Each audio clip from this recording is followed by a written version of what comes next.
Oh, hello. I'm Todd Stevens, your host for the next hour. Today we're going to take an in-depth look at the life through the eyes of two men that have worked in the prison system. Now, the two men, Murray and Terry, happen to be father and son. The father, Murray Millar, worked at the Kingston Penitentiary, and the son, Terry Millar, worked at the Collins Bay Penitentiary. First, we will go and talk to Murray Millar. Shall we go?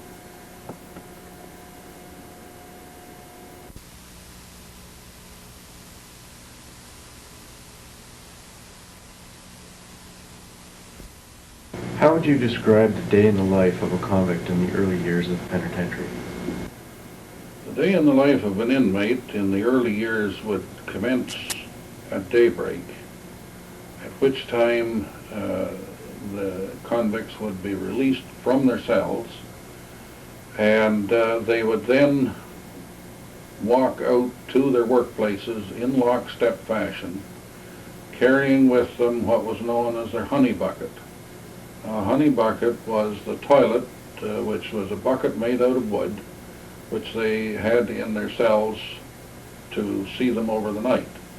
You can well imagine that this would be a rather aromatic parade as they made their way out into the south end of the prison yard where the main drain was. And the main drain was a place where they dumped the buckets into a drain that then drained all this effluent out into Lake Ontario. The hope was that as the current went to the east, it would carry most of the materials downriver. However, occasionally with strong east winds, matter could be blown along the surface back up to where the area was where the water source for the penitentiary was drawn from the lake. And this often resulted then in typhoid or breakouts along that line of diarrhea, etc. Now, after dumping their buckets, they then went to work, and they worked until 8 o'clock in the morning, at which time they were paraded to the dining hall, where they would all sit in total silence, because no talking was allowed in the penitentiary by convicts to one another at any time. They could speak to a guard to ask a question or to get some specific direction, but that was the extent of it. They, after eating breakfast, those that had been singled out as they came into the dining room to sit at the punishment table would then be, each in turn, given whatever punishment was to be meted out. Then after they had done all this, they went back to work again. And they worked then through until it was time to come in for lunch, and they ate in their cells, having picked their food up in the main dome area. Then at night, when they came in from the work site, which would be at dark, they then would pick up their meals and go to their cell, and they were locked in for the night. At the same time as picking up their food, they would also pick up a honey bucket, not necessarily the one they took out in the morning, and would take that to their cell as well. They lived in cells at that time which were 27 inches wide, about 7 feet long, and about 6 feet 6 high. And once they let down the steel bed, which took up the full width of the cell, they only had a little small portion at the end facing the bars where the honey bucket sat, and that was where they would use it if they needed to go to the toilet. Now you can well imagine that it was very smelly in the penitentiary. The heating was very poor during the winter time. They had a range of stoves along the outside wall, and heat would rise up to 5 levels of cells and would have to find its way into their cells through the open, the grated doors that were made out of iron, and then they'd just have to bundle up the best they could, sleeping on straw mattresses. And that more or less would constitute what a day in the life of a convict was in the early days, other than to mention that in 1865 they actually went for almost a year without ever having had a bath. So you can well imagine the stench inside the penitentiary proper was something else that's just a little beyond belief. What was one of the most interesting escapes at the Kingston Penitentiary? There have been quite a variety of escapes out of the penitentiary, most of them over the wall. Some of the one actually, at least one, through the gate proper, which resulted in the death of a guard, and actually resulted in a fellow by the name of Kraft, who had shot a guard going through the gate, and it resulted in him actually being hung, and I think he was certainly the last man hung in Kingston, and he may well have been the last man hung in Canada. The most interesting one that I think is hard to define, because they have made escapes by steamboat. They have made escapes out of dungeons and locking guards in after so they could effect their escape and then go over the wall. But I think one of the more unique ones was an escape under the wall. And this happened somewhere in the late 1800s, when there was an old underground anthracite coal vault in which an inmate worked loading carts with coal for all the various fires that were being used around the institution to heat the buildings or to work to provide coal for forges, etc. And as he had the full day, every day, to think about how he might make his way out of the penitentiary, he decided to get back in behind the coal piles in this underground vault into a small room that happened to be there. And he dug and dug until eventually he even dug out through the foundation of the great wall on the east side of the building. And so when the day came for him to make his escape, he and a friend of his managed to crawl out through the tunnel, follow southward all the way down along the east wall, and then when they got near the end, there was only a few steps over into the bush, and they disappeared. So that, to me, was one of the rather unique escapes. Although, believe me, each one has its own right to claim to fame. Was there ever a time when somebody tried to break into the penitentiary? When I was studying quite a bit on the background of Kingston Penitentiary, it occurred to me one time that perhaps it would be interesting to think of, had anyone ever broken into the penitentiary. Now, it seems something most improbable, but strangely it has happened twice.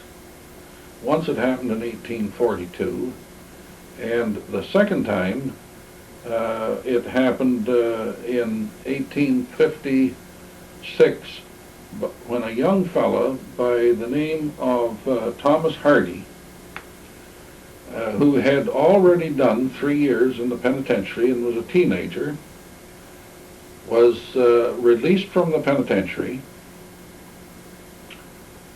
having finished his sentence. He walked down through what was a wooded area into the town of Kingston. Kingston at that time, of course, was quite small. And he hung around the city for a couple of weeks. And being a sort of a curious chap, he came back to the penitentiary one night, and I presume it was a moonlit night, because he was able to find certain things around the outside of the penitentiary that he could use to effect a break-in into the penitentiary. Now, it was the custom in those days to buy long lengths of wood, cordwood, from the farmers, and it was piled up on the outside of the wall against the time that it would be cut up to use during the winter time to help heat the place inside. And Thomas Hardy, looking around, noticed a ladder and an old piece of rope. So he put the ladder up on top of the wood pile, up against the wall, and climbing up to the top of it, he was just barely able to reach the top, but not quite. So he came back down and he took off his outer jacket, or coat. And back up he went, and this time he managed to just get a grip on the top of the wall, and with the rope tied around his waist, he managed to pull himself up onto the top of the wall. Then he tied himself to tied the rope to the top railing, which would be used by guards as a catwalk during the daytime, and lowered himself down inside. Now he's effectively broken into the penitentiary. So he scouted around in the darkness around the penitentiary most of the night. And the only lights that there were outside were here and there an old oil lamp on the sides of the walls. And they didn't cast much light, but he knew his way around. He'd been inside the place before. And he ended up at the front end of the penitentiary in a spot where the warden happened to be living at that time, in what's now called G&H block. And there was a great portico that led into the warden's residence, and on the opposite side to the warden's residence was the office. Strangely, the warden's main door wasn't locked. So he walked in, crept around and into the office and tried to see if he could find any money there. The safe he couldn't get into, so he did find 12 or 13 pence in an old drawer of a desk, and he pocketed that. And then he went out and wandered around inside the penitentiary. But coming around daylight, he felt that, all right, it's time to leave. And so he went down to his trusty rope, and he started up his rope, and he got part way up, and the rope broke. Now Thomas Hardy is, in fact, a prisoner once again. Well, now he had the conundrum of what was he to do? How was he ever going to get out of there? So he decided to make his way back up to a building that was just south of the hospital building that housed horses, and there he got in under some hay and hid for what he figured to be the day, and then come daylight, or come nighttime, he figured he'd scout around again and see if he could find some means of getting out. However, when the warden awoke in the morning, he took the keys with him, which he kept probably under his pillow, and took them down inside the penitentiary, had them let out the inmates, but before they did, I'm a little ahead of my story, he decided to have the count taken. So he gave orders then for the convicts to be counted in their workplaces. The count was made, and it was found that everybody was present. Well, just about that time, someone happened to discover Thomas Hardy hiding under the hay. And they hauled him up before the warden. Well, the warden knew him because he'd been in there for 3 years, and so had everybody else. So he had him brought up to the north gate. He had him then taken securely down to the local jail in Kingston, where he was locked up and charged with breaking into the penitentiary. He got 6 months for breaking into the penitentiary, and he was locked up then in the local jail downtown in Kingston. The day that his 6 months was up, when he got out, first thing he did was he walked back out to the penitentiary. He got out to the penitentiary, he knocked on the front gate with that great round or sort of circular knocker that was still on the front door, and when the guard opened the door, he asked him what he wanted, and he said he'd come to see the warden. Well, the warden practically lived in the penitentiary. In fact, he did live there, but he stayed in the penitentiary a great deal of his time. In due course, he came up to the north gate and spoke to Hardy and asked him what he wanted. And Hardy said, well, I've come back, he said, to get my coat. I left it on the wood pile when I broke into the penitentiary. Well, the warden had somebody get his coat all right because they'd saved it, and the warden gave him some advice, and he told him the best thing he could do was stay away from bad company and for him to leave town. And he did leave town, and the last report on him was that he got on a boat and sailed out of the city of Kingston.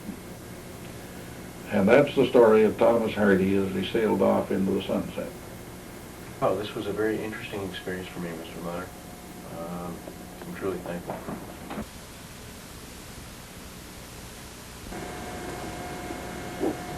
Talking to Murray was a great experience. He's quite the interesting man. I had the feeling that his son Terry is going to be of equal interest. Shall we go and see?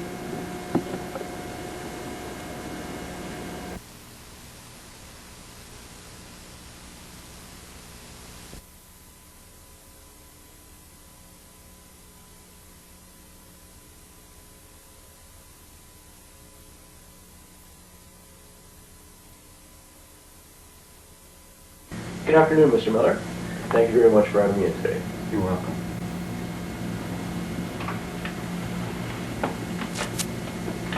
Why did you decide to work at the penitentiary? Well, at the time I was looking for work. I worked in construction for a while, and I decided that working in the prison system was a good place to help people, and that was my main concern, is to help others. And so, and also at the time I needed employment, so I started at June 5th, 1972 at Collins Bay Prison, and I guess that's the main reason. Mm-hmm. Do you remember your first confrontation at the penitentiary? And if so, what happened? Well, there was a lot of different confrontations, I would say that, but I think when I first started, I remember one that was an inmate by the name of Fothergill, and I was working in 2 Block, where I was trained when I first started, and I was up on, I believe, the C range, and it was in the afternoon, the late afternoon. It's kind of a quiet time. There's actually a range on the other side it was called the Quiet Range, which was D range, and generally older people were there, and older inmates, I should say, and it was kept quiet, you know. But I was on C range, and which is on the opposite side.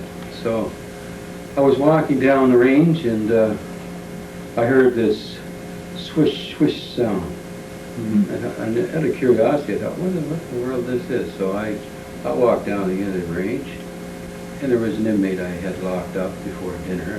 He kept his cells locked, and he had his back to me. So I knew a little bit about this fellow, that he was in for killing his grandmother with a telephone. He beat her over the head and killed her. Sure. But he looked like a meek, mild fellow, much like yourself, very pleasant. And anyway, I said to him, I said, what are you doing? Oh, he says, I'm just working on some hobby craft. I said, can I see it? When he turned around, he had a hunting knife. Big, good-sized knife. Mm-hmm. Like a hunting knife. So I said, well, do you mind if I have a look at that? So he handed through the bars. I was kind of glad he did. So anyway, I looked at it and I said, gee, I don't think you're supposed to have this. So anyway, I went down and I reported to Keeper Murphy, who was in charge of the shift, and he said, well, this is contraband, and I said, he'll have to be locked up in the hole. So anyway, we proceeded to take him to the hole, and then he had to wait there for court and so on. But that was my first confrontation that I remember. Mm-hmm. Duty did you do at the penitentiary that you are most proud of? Well, I guess one thing there's a number of things that probably I did that, well, I wouldn't mention some things, I guess, but the one thing, I guess, is when I was working on an escort, we had taken an individual down that he'd had a broken jaw, and he had to go in to have this fixed, drum wired, or whatever. Mm-hmm. And I can't remember his name. But I know when I went to take him down for the escort, we always strip search an inmate to make sure that he's not carrying any knives or anything that would, be dangerous to myself and other officers and the public. So we checked him over, and he was fine, but he was very quiet. I tried quite often before an escort to get the feel of an individual, so I would, look at him and, sort of ask questions and see what his response is, whether it's angry or whether he's quiet or what his disposition is. And this fella did not want to talk. So I felt that, there was something up here with him. So anyway, we got on the van and took him down to Hotel du Hospital. And the three I was working with at the time, he hadn't been on this week. I'd been on escorts for quite a bit, so I kind of knew what to do and so on. And he knew too, but maybe he just a little more lax this one time with putting on or removing leg irons. Really, you're supposed to keep the handcuffs on or the leg irons. Never take both of them off at the same time. Mm-hmm. But I had to do some paperwork, and he felt it was okay, to take both of them off because he felt maybe he was just going to, not be too far, and he was a smaller sort of individual that, maybe wouldn't have much of a problem. Well, he had to have a urine sample sent in. So when I come in, I realized he'd taken them off. I really wanted to say something to him, but I didn't until he was say something. Well, once he was in the inmate was in the washroom, then I kind of related to him. I said, you shouldn't have taken those off. I mean, we just we had orders not to. Right. Well, but anyway, what could you do? We had to go with the flow. And then we were looking at each other, and I said, he's in there too long. He's up to something. So when he come out, he was standing there with a bottle of urine. He threw it right in the partner's eyes. He couldn't see. Mm-hmm. And he made a dodge for the door. I was quick enough for reflex, although it was early in the morning. I wasn't too quick, but I was quick enough to grab him around the throat. Right. He dragged me out in the hallway. That's how fast he was going, but I had him in a hole. And my partner then, he eventually was on top too, but he was having quite a struggle here, but we eventually subdued this individual. Because further down there was an operating room. You could get scissors, you could get any kind of a weapon, you see, and then we've been into more problems, more serious problems. Mm-hmm. So anyway, my partner, of course, was a bit upset about this, and I told him, I said, look, don't get too carried away. Let's get them moving. Mm-hmm. Mm-hmm.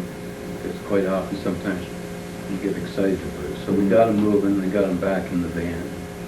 And to make a long story short, we brought them back into prison. Mm-hmm. But I guess that's one of those situations which you've asked me about. Right. Is there anything that you yourself or other guards do to break the tension of working in such a hostile environment? Well, there's a lot of humorous times in the prison, but the one that I can recall the most that comes to mind was the chap by the name of Tom Woodward, and he was started in the prison system from the Army. Mr. Wilbur was very much of a perfectionist. He always dressed very neatly, and he shone his shoes up till you could see them just like a mirror. And he carried it in his briefcase when he came into work, and he always looked immaculate. Well, like I said, we had to use tension sometimes. We'd wet chairs. It was kind of a laugh among us guys. So anyway, I set it up for Mr. Woodward when he come into 3 block, where I was working that day, and we set it up with a sponge, maybe about, I suppose 3 inches thick, just full of water. Soaked it underneath the sink, and it set it in the chair, and then covered it up a little bit, so you just assume it was a nice soft cushion. So anyway, he come in to the office with carried his briefcase and the hat on, and just looking fine. And he come in and he set the briefcase down. He's just going to sit down to grab hold of his shoes out of the briefcase, and he sat down about the same time. Well, he got soaked. Well, he jumped up and he grabbed the cushion and he threw it at the nearest person in the office. And who did this? Well, I had done it. I didn't tell him. So he says, nobody's leaving this office until we find out who done this. He said, I'm not letting anybody out. So anyway, I kind of snuck out of the office. And there was inmates out at the barrier. Meanwhile, they had to get out, and they were starting to cause a ruckus. They wanted out. Well, he had to let them out. So when he did, I snuck out with the inmates and went on home, because it was the end of the shift. But that was a pretty humorous time. And then, well, that reminds me, there's another time, his name was Rod Chittenden, and he was a CX3 in the prison, and also there was a fellow by the name of George Gould. And they would pull practical jokes on one another, eh? So anyway, we were working a 2 block, and George decided that he'd pull one on Rod Chittenden. Now, Rod Chittenden was part Indian and very rangy sort of fella, but a good guy to have working with you, I'll tell you. And anyway, George locked him down in the duct. Now, the duct was off of the vestibule, which is when you enter the block in the prison, there was a vestibule, an open area, and then there was a duct area where you went down in between the cell blocks, but there was a barrier there. So anyway, George locked Rod Chittenden down there and closed this wooden door. And he just thought I'd leave him down there for part of the shift for a big joke. And meanwhile, he's working with them. And you should have 2 on duty, but anyway, this is what happened. So anyway, and I was working with them there, like there's 2 of them, but I was on train. And I could smell this smoke. And I thought, what in the world's going on? So I walked over to the duct door, a wooden door, a big heavy door, opened it up. And here, Rod had lit all of George's cigarettes up on the barriers, the flat part of them. He had them all sitting there smoking. Every one of them lit. And he was eating George's lunch. Well, George, I notified him to come over, and he come over. He was really upset. It was just hilarious. But they carried on like that. And but Rod Chittenden, he ended up, after he left Collins Bay, and he worked at Mill Haven. Well, one Christmas he'd get drunk, you see. So once in a while, since he didn't live far, he'd come and visit the prison when he was off duty on his horse. So anyway, he had been down to the Bath Hotel having a few beer, and he decided he'd pay a visit at Christmas time. So he come in, and he was out at the Sally Port, and they let him in with the horse. Well, they come into the prison with the horse, right into past the main gate in Mill Haven, right up into where the warden's office was, and the warden was there. And he went right in with the horse. Well, it was a laugh, and of course the warden wasn't too happy, but then if the horse didn't lift his tail and let some little droplets fall right on the floor. anyway, it was something to talk about, I guess. It was hilarious anyway, but I miss Chetnam. He was quite a fellow. He had a sense of humor. What was the most revolting thing that ever happened to you while working at the penitentiary? Well, yes, I can remember a time when I was working 3 to 11 shift, and this incident happened on the day shift. And it happened to an individual who worked in the kitchen area, and his name was Mr. Maurice, and there was another officer involved, Mr. Eustace, Mr. Frank Eustace, and sadly to say, both men were murdered, and they were murdered by an inmate by the name of McDonald. I won't go into the details of it, but it was not pleasant. And anyway, the inmate had been high on drugs and booze, and he did not like Mr. Maurice. And Mr. Maurice was a type of food officer that, well, just his personality was that, was always no to the inmates, and sometimes even to the staff. I thought at some point he'd probably get not by officers, but by an inmate, maybe get punched in the head or something, because he was that type of person, you see, that he wouldn't give.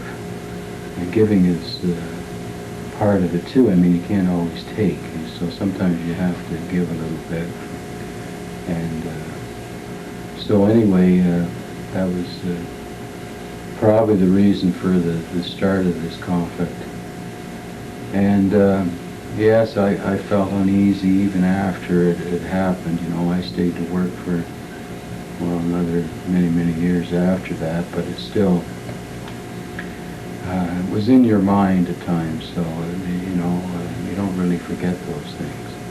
And so yes, there was times I was uneasy and probably afraid at times too. I think that's only natural, and it's better that you are sometimes, as long as it doesn't get a hold on you, sort of thing. So, but anyway, yes, there were times.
Very interesting. I really enjoyed those stories, Mr. Millar. And now we are going to look through the Kingston Penitentiary Museum. Let's have a look.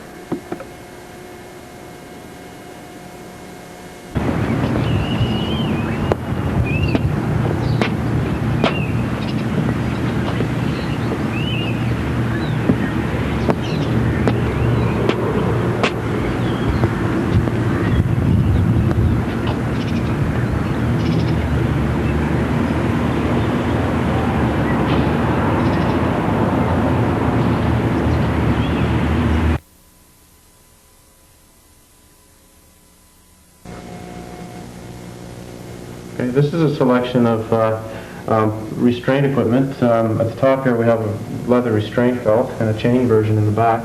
These are typically used for transporting inmates outside of the institution, usually to court or between institutions. Beside it we have what was called the muff. There's a bracelet similar to this small piece in each end, and then the leather would be wrapped over the hands and a chain or a belt run through the eyelets and around the waist. They'd be secured at the front. This one dates from around the 1920s. Here we have leg irons and handcuffs of the what's called the tower pattern. Originally patented in the 1860s. These ones are patented later on. These are the 1878, I believe, version. This was a worldwide pattern of restraint. It was used all over the world with police departments and different things for a number of years. Here we have some different lead chains where officers could control the inmate as they're being moved. This is a selection of handcuffs here. We have the bottleneck Marlin cuffs. They were patented in the 1870s. Went to the 1912 version of the Smith & Wesson with the common handcuffs that we see today. They're adjustable and they swing through. They're easier to apply to an offender. Down to some modern ones here that have been broken by inmates, apparently, as we're told. The small ones at the back are earlier, known as either the Hyatt or the Derby pattern. The chain has been removed and it's been riveted together for a little more restraint. They date to probably the 1850s or 60s. Here we have some more leg irons, more modern Smith & Wesson type. This one is from the Peerless, a little bit earlier. In the middle we have some gags that were used to quiet inmates that were disturbing the routine of the institution, accompanied by a letter from Collins Bay Pen in 1938 ordering them to be applied to some people that were causing problems there. This, although it's hard to see, is a canvas straitjacket and one mitt there. On the bottom, we have what's called the Oregon boot. This was a variation on the ball and chain. The bracket is attached to the heel of the boot. The weight sits freely on top of that bracket. That's a 10-pound weight on the boot. The one beside it is a 14-pound. You can see how it comes apart so that it could be put onto an offender. These were typically used for men that were employed in outside gangs, outside the walls, that had attempted to run.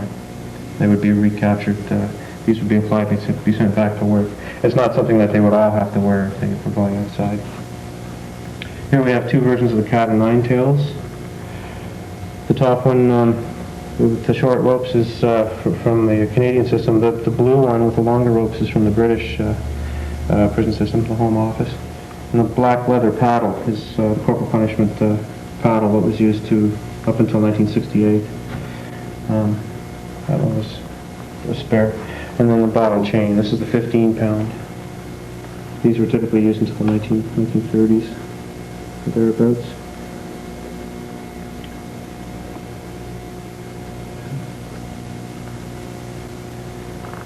This case contains examples of escape-related items. We have some wooden carved guns here and here. This one's made out of shoe leather from one of the institutional shoe factories. But what's interesting, probably most interesting here, are these three panels. This is a collection of forged documents that was manufactured by an inmate at Stony Mountain Penitentiary in Manitoba around 1964. He was planning to escape and disguise himself as a U.S. military officer. He was an American citizen, had served time in 11 prisons between 1934 and 1964. Records show that he had escaped from Leavenworth, Kansas, and San Quentin in California, I believe a couple of times from there, and a couple of other institutions through the States. He came up to Canada, apparently stole a car in Manitoba, was given provincial time there at Headingley Jail, managed to escape from Headingley, was again recaptured and given added time for escaping custody, ended up in a federal system at Stony Mountain, and then apparently landed a job in the print shop and had access to the typewriters and the inks and the cameras to produce this. He has one ID completed, the Carver ID, and he's beginning a second identity as Weir. When another inmate sent what is called a kite, which is an anonymous letter left where a guard can find it, telling them to check the windowsill in the kitchen area, which upon checking they found it was hollow, and all of these items were stashed in there. The red booklet is federal fuel vouchers to get some free gas on the go. You'll notice on the orders here, the false military orders, he's got both names on the list. He's got Carver and Weir there, so we could change it at any time. And the gun again is carved out of wood. It's probably one of the better ones we've seen.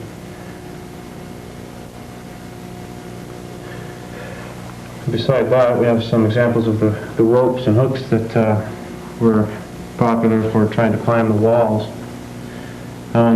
This one is made with scraps of binder twine, package wire, electrical wire, different things like that. It's not quite long enough, but it was discovered before it got any further. This one is interesting, very elaborate one, and it matches fairly closely to the description of a hook that was used in 1947 for a famous escape that's in the newspaper here, the McDonald-Lozon-Manelli escape. These three fellows managed to cut their way out of their cells, broke out of the cell block, and then scaled the wall at the northeast corner, and then stole a car and managed to take off. Two of them were relocated. The third is never turned up. And at the bottom we have some dummy heads, which were used for nighttime escapes, of course. The purpose being during head counts it would appear that they were still in their cell, so they wouldn't be missed. They're all made to look like they're sleeping, with the exception of the third one here, which I don't know if you can get the photographs show it as it was found, sitting up reading at night. The bottom picture would be the view that the officer would have while doing his rounds.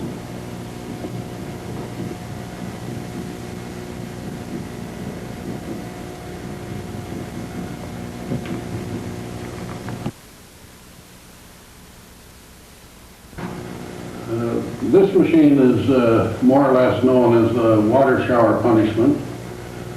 It was originally used in Auburn State Prison, where one of the early wardens of Kingston Penitentiary in about 1855 had an opportunity to see it in operation and decided that he would have one made for Kingston Penitentiary. This replica shows how the system worked.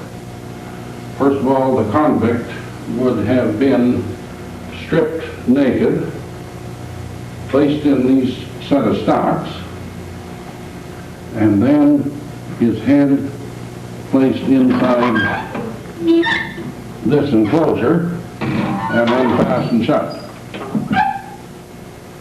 This barrel up above would be filled with ice water, and by virtue of a valve and a rope, the cold water would be released onto his head, and then he would have to splutter and cough his way through until such time as that had leaked out around the collar or around some of the contact points in this little device here.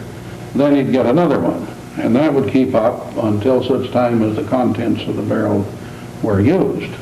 Now, there is on record a case of one fellow, I believe, having 2 barrels of iced water administered to him. Now, this kind of punishment was given for a very serious infraction, but nonetheless, it was a diabolical kind of punishment, and men have been known to actually faint coming into its presence, and beg and plead not to be to have this administered to them. And I think there might be maybe one case that I think I recall where one fellow may have been relieved of that, and I think he did a fainting spell along with it. But that's the substance of this. They used it only for a short period of time, for about 4 years, but nonetheless it was a serious kind of punishment.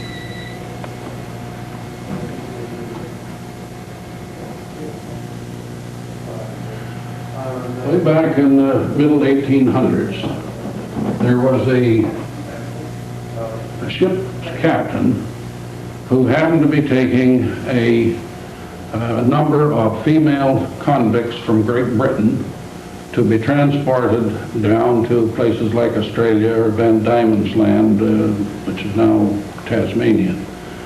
And on his way down across the Atlantic, he had some problems with some of the women being upsetting the good discipline on the ship. He happened to have some old crates stored in the ship, and he decided that maybe if he put some of these infractors into these boxes, that would quieten them down. And it did have a real salutary effect. So much so that when they reached the penal colony, word got round about how effective this system was, and they established a number of boxes there for people to be put in who were causing problems to the administration. And it wasn't all that many years before word was learned about it up here at this penitentiary, at Kingston Penitentiary, and they decided to have some boxes made. And they took various forms, this being one general shape that a box might be, where a man would be put in for the full of the work day to stand on his feet, enclosed, until such time as the rest of the convicts were through working in the shops. Upon being released, they were hardly able to walk. Some of them suffered ailments for years after because of the confinement and the problems it created for them physically. Now, there were other kinds of boxes besides this general style.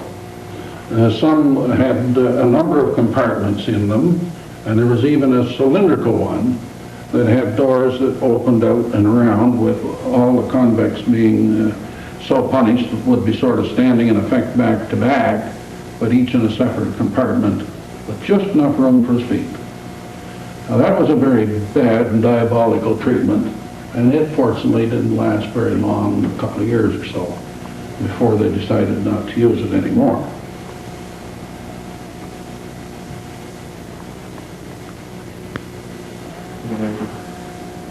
Okay, this case contains some contraband.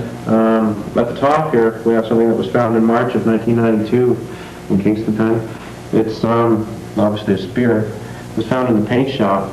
Kingston Penitentiary, due to its age, has walls that are constructed of brick or limestone, so it's very difficult to run wiring within the wall, so they use conduit.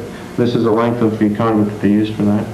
Someone has pinched it in a vise and then inserted a shiv, a homemade knife in the end of it. This shelf, we have some bludgeons that were discovered during the 54 riot, or shortly after the 54 riot.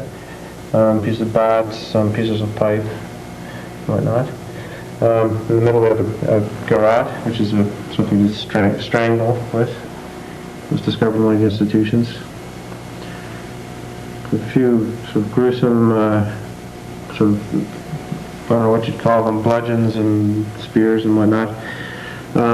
This one has a fork attached to the end of it, you see, wrapped in tape. Intended for uprisings, I suppose. This next shelf, we have a selection of homemade keys, which shows sort of the variety and the ingenuity involved in duplicating keys in the institution. Some of them will be done by just by visually looking at them. With the skeleton key, they have a fairly regular bit on them, so with a bit of toying with it, you could eventually get them to work. In the back, you see a piece of an old piece of homemade soap that has some key impressions on it, and some dental wax that also has a key impression. It'd be much more difficult for the inmate to actually get their hands on a key to press it, but it had been done. These are some lock picks. This is a whole entire set of lock picks that have been made out of metal rulers and Allen keys and scraps of metal. Obviously, someone who knew what they were doing. Next to it is a telegraph that was made by an inmate out of scraps for a Morse key to send messages, hopefully outside of the institution. He's used a piece from the looks like maybe a horn relay or something from a car with an electromagnet in it, and And in the bottom we have some more bludgeons. These ones were discovered after the 1971 riot at Kingston Penitentiary in various parts of the institution. The gray handle in the middle with the bootlace is part of the old locking system, the old locking wheel system that we had, which is, they discovered that you could unscrew these handles, and they're solid steel. The blue handle is part of a mop squeegee from a mop bucket, and they've inserted some lead in the end of it. And this was discovered just a few years ago, 10 or 15 years ago. It's a homemade, basically a trap for the guard dogs at Kingston Pen. It was found in a pile of lumber in the carpentry shop. And the ball in front of it has shoe tacks in it. It would have been covered with meat and fed to the dogs with the purpose of choking them. While the inmate is presumably running for the wall or whichever.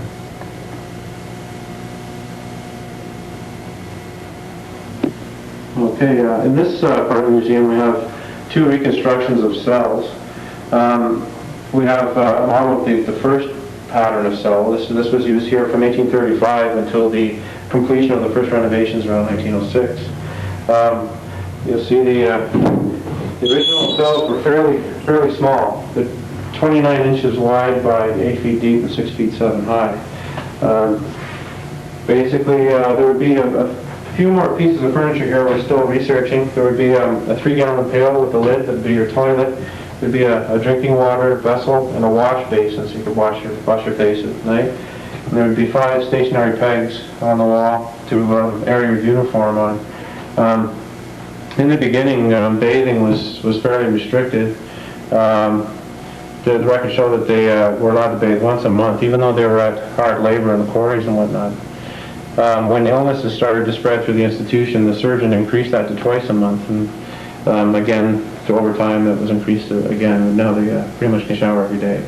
So that's, you can just imagine with 600 or 800 men in the building with old clothing, night buckets, be fairly ripe atmosphere, I would think.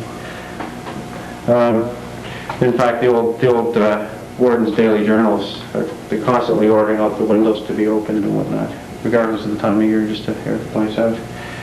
Next door to it, we have a reconstruction of what we have in Kingston Penitentiary today for cells. All of our cells are single capacity. Again, this is a model. It's, we have wooden bars on it, made to look like the real ones. This furniture was designed specially for Kingston Penitentiary to make the most efficient use of the floor space in the cell. The cells are approximately 5 feet wide. You can touch both walls. And they're about 9 feet high and about 10 feet deep. In this version we have a bed on the top level, a desk below. There are electrical hookups and switches and whatnot on this conduit here in the corner. Storage bins are used for their personal goods. Inmates today are allowed to have televisions, computers, and stereos, although they have to purchase them themselves.